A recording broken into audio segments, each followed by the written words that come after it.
paano maglipat ng balance sa ating Maya business into another bank account or mag-bank transfer tayo sa another bank, no? Okay? So, yan po yung pag-uusapan natin and huwag muna kayo mag-scroll kasi mag-intro muna tayo. Let's go!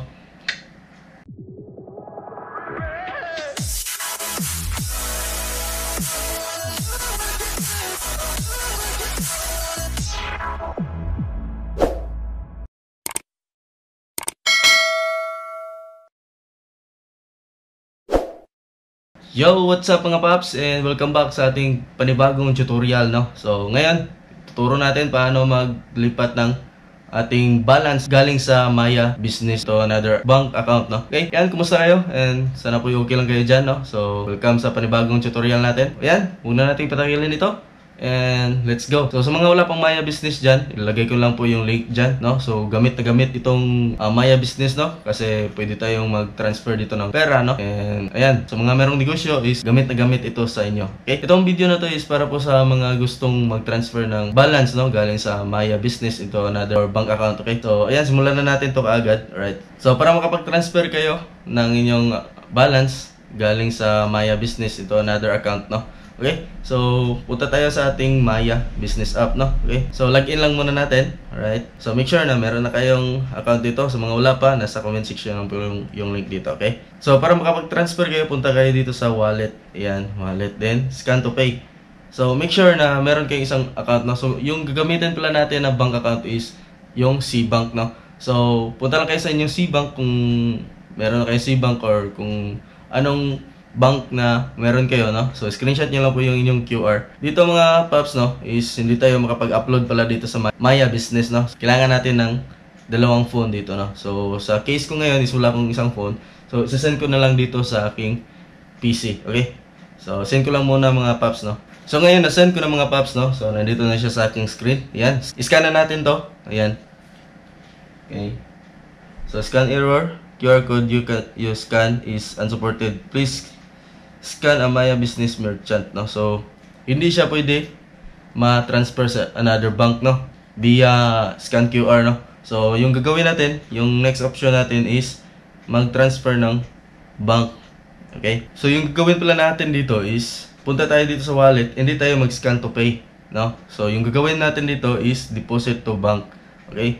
So, kailangan natin i-tap yung bank natin dito. So, i-manual natin yung pag-input ng details dito, mga paps, no? So, dito, lagay natin dito yung amount. Ayan. So, 1295.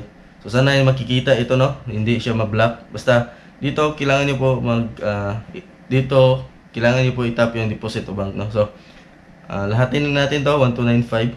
Okay, transfer natin din. Choose tayo ng bank. Okay, sana po ay merong C-Bank dito. Okay? So, check muna natin dito. Right. So, walang C-Bank dito mga paps, no? So, para makatipid kayo mga paps, no? So, yung gagamitin natin dito, kung meron kayong CIMB Bank, CIMB Bank po yung gagamitin ko ngayon dito sa ating video, no? Right. So, ayan. Select ko na yung CIMB Bank. Then, next is yung account number, no? So, open ko lang muna yung aking bank account sa CIMB Bank. Okay? So, kukunin lang natin yung number natin dito. Or yung account number dito. So, dito sa CIMB Bank, madali lang naman kapag meron kang virtual card, no? So, i-activate nyo lang po yung inyong virtual card dito sa CIMB Bank, okay? So, ako is nakapag-activate na ako dito. So, ngayon, ikukopya ko lang yung ating account number dito, right? Paste lang natin dito sa ating Maya business, no? Okay? So, lagay lang natin dito sa baba yung ating name. Yung first name natin, lagay natin dito. Then, middle name, optional. Optional lang naman siya. So, ilalagay pa rin natin. Okay? Then, last name, lagay din natin dito. Then, customer cellphone number. Ano, lagay ko lang din yung aking number dito. Purpose is payment. So, lagay nyo lang kasi required siya. Naka-red po, naka-asterisk red po siya, no? So, remarks, optional lang siya, no? So, wala na tayong gagalawin dito. Dapat naka-fill up tayo dito lahat sa kanilang blank. And next natin, tap natin yung next. Okay? Ayan. So, deposit to bank. So, meron siyang fee na 5 pesos. Okay? So, short tayo dito.